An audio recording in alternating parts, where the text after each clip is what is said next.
سیدہ کو آدمی عورتوں سے علیحدہ بنایا گیا. ساری دنیا کی خواتین اور ہیں، فاطمہ اور ہے. پیکر ایک خاتون کا ہے. صلوات پڑھ لیں محمد و آل محمد. پیکر بی بی کا خاتون کا ہے. ڈھانچہ اور سانچہ اور حلیہ اور ہیئت ایک خاتون کی ہے، مگر کسی خاتون سے بی بی کا کوئی مقایسہ نہیں ہے. فتمت النساء العدمیین، یہ دوسری علت، یعنی حتیٰ، ذرا جگر سنبھال کر میرے بچے سنیں گے، حتیٰ یہ وہ بی بی ہے جو اپنی ماں پر بھی فضیلت رکھتی ہے. بی بی خدیجہ کے لیے بھی جو سیدہ ہیں، کم بات ہے یہ. جناب خدیجہ، سنگین بات ہے جو میں نے کی. جناب خدیجہ اکثر ملول اور دل گرفتہ رہتی تھیں، کیونکہ ملکۃ العرب بی بی کو چھوڑ دیا لوگوں نے. قریش کی خواتین سلام کرنے کو اب تیار نہیں ہے، جو ان کا قرضہ لیے کھائے بیٹھی تھی، جو ان کے ہاں سے لیتی تھی کھاتی تھی، وہ اب نبی کی وجہ سے جناب خدیجہ کو سلام بھی نہیں کرتی تھی. بی بی کا سوشل بائیکاٹ کر دیا گیا تھا. دل گرفتہ رہتی تھی، بجھی سی رہتی تھی، اور نبی کو پتا تھا کہ خدیجہ کیوں اس کیفیت میں ہے. مگر ایک دن جب آپ گھر میں تشریف لائے تو کیا دیکھا کہ بی بی کے چہرے پہ بشاشت ہے، بی بی کے چہرے پہ رونق ہے. آپ بات بھی کر رہی ہیں، مسکرا بھی رہی ہیں، اور آپ کا من اور دل بہت خوش ہے. فرمایا خدیجہ آج تمہاری کیفیت کچھ اور ہے. کہا اے اللہ کے رسول، اب مجھے کوئی غم نہیں ہے، اس لیے کہ جو بچی میرے ساتھ ہے وہ میری غم گسار ہے. فرمایا اے خدیجہ کیا ماجرا ہے؟ کہا یا رسول اللہ، یہ جو بچی میرے ساتھ ہے یہ مجھے کہتی ہے یا امی لا تحزنی ولا ترہبنی ان اللہ ما ابی. اماں گھبرایا مت کرو، اللہ میرے بابا کے ساتھ ہے. صلوات پڑھیں محمد و آل محمد. سبحان اللہ، اللہ میرے بابا کے ساتھ ہے. النساء العدمیین، دنیا کی عورتوں سے جناب زہرا کا کوئی مقایسہ نہیں، دنیا کی خواتین سے بی بی کا کوئی مقایسہ نہیں ہے. جی وہ کہتے ہیں حضرت مریم کے لیے بھی لفظ آیا ہے سیدۃ النساء عالمہا، اور جناب زہرا کے لیے بھی آیا ہے سیدۃ النساء عالمہا. پھر جناب مریم کے لیے بھی آیا ہے استفاق علی نساء العالمین قرآن میں، اور جناب زہرا کے لیے بھی آیا ہے فاطمہ تو سیدۃ النساء العالمین. تو جناب مریم کے لیے بھی وہی الفاظ آئے ہیں اور جناب زہرا کے لیے بھی وہی الفاظ آئے ہیں. تو ہمارے جو بھائی معرفت کی تو دور کی بات ہے کہ جو ابھی علم فضائل جناب زہرا سے بھی آشنا نہیں ہے، وہ کہتے ہیں کہ صاحب یہ آپ لوگ تو غلو کرتے ہیں، یہ مقام تو جناب مریم کا بھی ہے قرآن مجید کے اندر، اور احادیث کے اندر جناب مریم کے بارے میں بھی الفاظ آئے ہیں، اور آپ کہتے ہیں کہ وہ ان سے افضل ہے. تو پہلے تو میرا دل کر رہا ہے علامہ اقبال کا عقیدہ سنا دیتا ہوں آپ. علامہ اقبال نے پورا قصیدہ کہہ ڈالا جناب زہرا کے لیے، اور فارسی زبان میں علامہ اقبال نے قصیدہ کہا ہے. فارسی زبان میں فرماتے مریم از یک نسبت عیسیٰ عزیز، مریم ایک نسبت عیسیٰ کی وجہ سے صاحب عزت ہے. مریم از یک نسبت عیسیٰ عزیز، عزیز ہیں، عزت والی ہیں. اسہ نسبت حضرت زہرا عزیز، اور جناب زہرا تین نسبتوں کی وجہ سے صاحب عزت ہے. حضرت مریم اس لیے باعظمت ہے کہ حضرت عیسیٰ کی ماں ہے، تو جناب زہرا کے پاس تو 3 نسبتیں ہیں. نور چشم رحمت للعالمین. صلوات پڑھے محمد و آل محمد.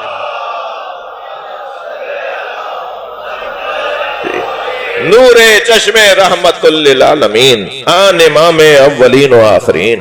یہ اس کی آنکھوں کی ٹھنڈک ہے کہ جو عالمین کے لیے رحمت ہے. علامہ اقبال گویا کہہ رہے ہیں کہ جو رحمت للعالمین ہے اس پر اللہ کی رحمت فاطمہ. پہلی نسبت نور چشم رحمت للعالمین. دوسری نسبت میں فرماتے ہیں بانو آن تاجدار حلتا، یہ اس کی زوجہ ہے جس کے سر پہ حلتا کا تاج رکھا ہوا ہے.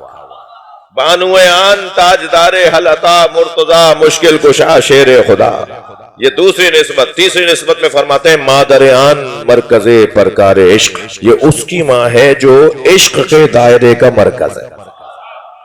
بھائی توجہ بڑھائیں گے، تھوڑی گردن ہلائیں گے. یہ اس کی ماں ہے. صلوات پڑھ لیں محمد و آل محمد پر.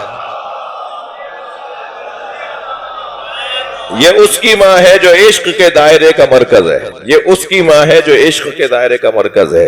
عزیزوں میں کیا کروں، 2 لفظ کچھ 2 ناکام لوگوں نے بدنام کر دیے. ایک لفظ سیاست، ناکام سیاستدانوں نے بدنام کر دیا، ورنہ سیاست تو بڑا مقدس لفظ ہے. قرآن میں بھی آیا ہے، ائمہ کی حدیث میں بھی آیا ہے، زیارت جامعہ میں بھی ائمہ نے ائمہ کو سیاستدان کہا ہے. امام علی نقی نے تمام ائمہ کو کہا ہے کہ آپ اللہ کی مخلوق میں سب سے بڑے سیاستدان ہیں. تو اتنا مقدس لفظ تھا یہ، اسے کچھ ناکام سیاست سیاستدانوں نے، اور وہ بھی پاکستان کے ناکام سیاستدانوں نے بدنام کر دیا۔ اور ایک اور لفظ ہے کہ جو بہت ہی مقدس ہے، قرآنی لفظ ہے، حدیث کا لفظ ہے، روایات کا لفظ ہے، زیارتوں میں آیا ہے، اور وہ لفظ ہے لفظ عشق۔ اب اگر میں ممبر پہ بیٹھ کر عشق کی کچھ باتیں کروں تو شاید کوئی بزرگ بعد میں روک لیں کہ مولانا کیا باتیں کر رہے تھے، یہ ممبر کا لفظ ہی نہیں ہے بھائی، یہ قرآن کا لفظ ہے۔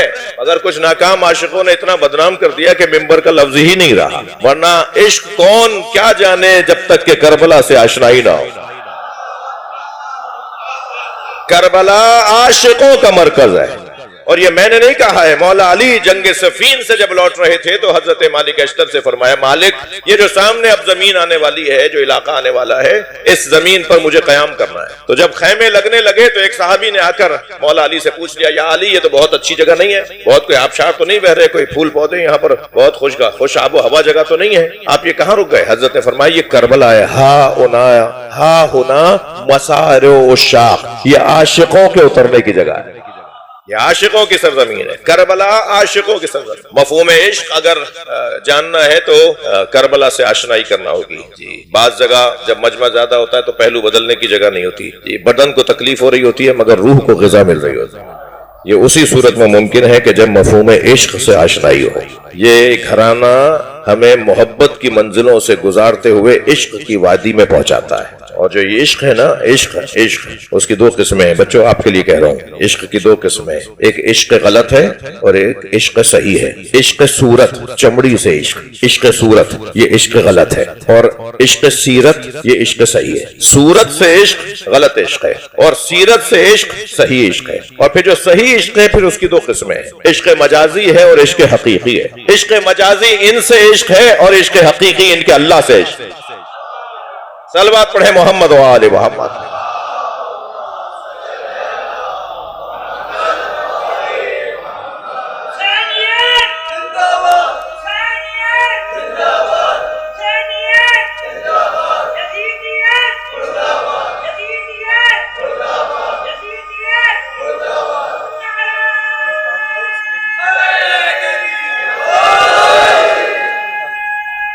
ماشاءاللہ ماشاءاللہ، ساتھ دیجئے۔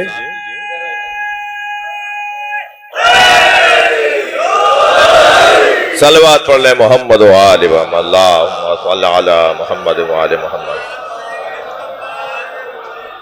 تھوڑا سا آگے آنے کا کہہ سکتا ہوں آپ سے، ایک صلوات پڑھتے ہوئے کچھ اور آگے تشریف لے آئیں۔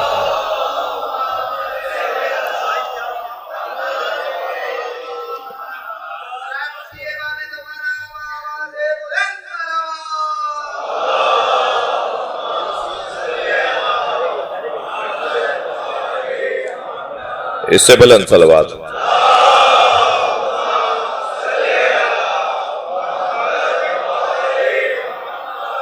توجہ کر لیا آپ نے؟ یہ کالر ادھرا ہوا، پائچے پھٹے ہوئے، چپل دو طرح کی پہنی ہوئی، اسے کبھی ذلیل مت سمجھیے گا۔ یہ جو اس حلیے والے لوگ ہوتے ہیں نا، یہ سب ذلیل نہیں ہوتے، یہ کچھ فقیر بھی ہوتے ہیں۔ یہ جو روڈوں اور چوکوں پر مانگ رہے ہوتے ہیں یہ فقیر نہیں ہے، یہ ذلیل ہے۔ فقیر مانگتا نہیں ہے، فقیر عاشق ہوتا ہے جو اپنے مولا پر بھروسہ بانٹ رہا ہوتا ہے۔ فقیر ویسے مل نہیں رہے، آپ کو ملے تو مجھے ملوائیے گا۔ میں ٹنڈو آدم سے سانگڑ آ رہا تھا، سندھ کا ایک شہر، رستے میں ریلوے کراسنگ ہے، پھاٹک ہے، تو گاڑی ہماری آہستہ ہوئی تو پھاٹک کی ناٹی سی دیوار ہوتی ہے، چھوٹی سی دیوار، اس دیوار پر ایک فقیر بیٹھا ہوا تھا۔ اس نے مجھے اسی حلیے میں دیکھا، آپ کا نوکر ہوں، اسی حلیے میں رہتا ہوں پوری دنیا میں، تو اس نے دیکھ کر پہچان لیا، اور اس نے سلام اور یا علی مدد مجھے بولا، تو میں نے بھی اسے سلام کا جواب دیا اور مولا علی مدد کا جواب دیا، مولا علی مدد بولا، تو وہ سمجھ گیا کہ کون ہوں میں، تو دور سے آواز دے کر کہنے لگا کچھ دوں؟ ہاں، یقین جانیے میں نے اپنی گاڑی سنبھالنے والے دوست سے کہا، میں نے کہا گاڑی روکو، مجھے پہلا فقیر ملا ہے۔ فقیر دینے والا ہوتا ہے۔ تو خیر میں اترا، میں نے آگے بڑھ کے سلام کیا، کہنے لگے بتاؤ زہد کسے کہتے ہیں؟ میں ان بچوں سے کہہ رہا ہوں جب کسی بڑے کے پاس جایا کرو نا، بولنا کم کر دو، سننا زیادہ کر دو۔ ہمارے یہاں مصیبت بڑھ گئی ہے بولنے کی۔ ایک صلوات پڑھیں ذرا محمد و آل محمد۔ سینئرز کے پاس جائیں، بڑوں کے پاس جائیں، اپنے سے بڑے کے پاس جائیں تو اسے بولنے دیں، اس لیے کہ اس کا ایک ایک لفظ ہمارے لیے کارآمد ہے، ہمارے لیے فائدہ مند ہے۔ تو کہنے لگے زہد، بتاؤ زہد کسے کہتے ہیں؟ میں نے کہا آپ زیادہ بہتر جانتے ہیں۔ تو کہنے لگے زہد کی 7 منزلیں ہیں، میں تمہیں پہلی بتاؤں گا، اس پہ عمل کر لو تو دوسرا فقیر ملے گا جو دوسری بتائے گا۔ میں نے کہا جی عطا کریں. کہنے لگے زہد کی پہلی منزل ہے ذات کی نفی. اپنی شخصیت کے قائل نہ رہو, اپنے آپ کو کچھ سمجھنا بند کرو, اپنے آپ کو کچھ سمجھنا ختم کر دو, کچھ مت سمجھو اپنے آپ, کچھ بھی نہیں ہو تم. صلوات پڑھے محمد و آل محمد.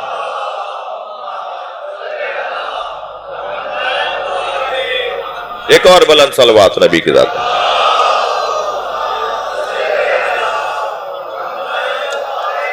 اور ان لوگوں سے بہت کچھ مل رہا ہوتا ہے. یہ ایسے ہی ایک فقیر گزر رہا تھا بازار سے, دودھ والے نے آواز لگائی دودھ پیو گے؟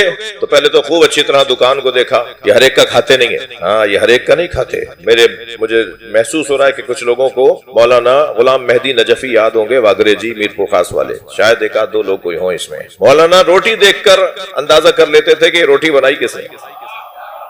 ہاں انہوں نے وجود ہی کوئی اور تھا ان کا, حل چلاتے تھے, اتنے بڑے مجتہد تھے. اسی میرپور خاص میں بھائی, سندھ کا سب سے بڑا مدرسہ میرپور خاص واگرے جی میں, سب سے بڑا مدرسہ ہمارے سندھ کے اندر وہ ہے, پورا کراچی اور اندروں سب ملا کر. اور اس کے جو بانی تھے, اس کے جو مدیر تھے, اس کے جو پرنسپل تھے, وہ روزانہ اپنی کھیت میں حل خود چلاتے. اب اگر اس ٹائم میں کوئی ان سے ملنے چلا جاتا تھا تو پہچان ہی نہیں پاتا تھا کہ جو دھوتی باندھے ہوئے ہیں, جو پگڑی باندھ کر سر مٹی سے سر بچانے کے لیے وہ ایک رومال باندھ کر وہ بیلچا اور کدال اور پھاوڑا اور ہل جو بیل کے ساتھ ساتھ چل رہے ہیں, یہ کون ہے, اتنا بڑا عالم ہے. تو وہ روٹی دیکھ کے, کھانا دیکھ کر ان کو اندازہ ہو جاتا تھا کہ یہ کیا ہے. میں ممبر پہ بیٹھا ہوں مثلا کسی ایسی خاتون کا کہ جو ان دنوں میں نماز نہیں پڑھ رہی ہے اور اس نے روٹی بنائی ہوتی تھی, تو انہیں اندازہ ہو جاتا. اس حد تک یہ محتاط ہوتے ہیں کہ کوئی غذا ایسی نہ جائے. حرام نہیں ہے, خدا نہ خواستہ کوئی بے ادبی نہیں کر رہا, حرام نہیں ہے, مگر جو یہ معرفت والے لوگ ہوتے ہیں نا, یہ جو فقیر ہوتے ہیں. تو ایسے ہی ایک فقیر گزر رہا ہے, دودھ والے نے آواز لگائی کہ دودھ پیو گے؟ تو اچھی طرح دکان کو دیکھ کر کہنے لگے ہاں پلا دو. اس نے کٹورا بھر کے دودھ کا دیا. اب وہ دودھ پی کر جو آگے بڑھے, کٹورا دیا, شکریہ ادا کیا, آگے بڑھے تو پیر کیچڑ میں گیا, کیچڑ کی چھینٹیں جو اڑی تو دیوار کے کنارے دو آشنا کھڑے باتیں کر رہے, سمجھتے ہیں نا آشنا, تو آشنا کھڑے باتیں کر رہے. تو کیچڑ جا کے لگی لڑکی کے چہرے پر, اس کے کپڑوں پر. تو اسے تو کوئی پریشانی نہیں ہوئی, وہ جو لڑکا تھا اسے پریشانی شروع ہو گئی. اور آگے بڑھ کے دو گھوسے, دو مکے, دو لاتے ماری ان کو. دیکھ کر نہیں چلتے, نظر نہیں آتا, یہ کیا کر دیا تم. تو آسمان کو دیکھ کر کہنے لگے یا اللہ تو بھی تو ہے, کبھی دودھ پلواتا ہے, کبھی تھپڑ لگواتا ہے. تو جیسے یہ جملہ کہا نا کہ تو بھی تو ہے, ایک مرتبہ وہ لڑکی گری, تڑپی اور مر گئی. تو لوگ جمع ہو گئے, کہنے لگے بھائی یہ تو اللہ کا ولی ہے, اس نے بد دعا کی, ایک عورت مر گئی. کہنے لگے نہیں, میں نے نہیں مارا, میں نے نہیں مارا, دو یاروں کا مسئلہ ہے, ایک نے مجھے مارا, ایک نے اسے مارا. یہ کوئی اور لوگ ہیں. صلوات پڑھیں محمد و آل محمد.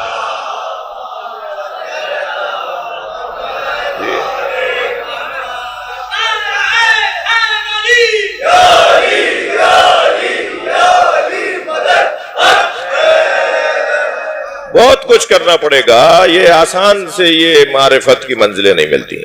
دونوں بغلوں میں خربوزے نہیں چلیں گے, محاورہ ہے نا. اللہ کے ولی بھی بننا چاہتے ہیں اور پراڈوں سے اترنا بھی چاہتے ہیں, یہ دونوں کام نہیں ہوں گے. مہنگے گھر میں بھی رہنا چاہتے ہیں اور اللہ سے ولایت بھی لینا چاہتے ہیں.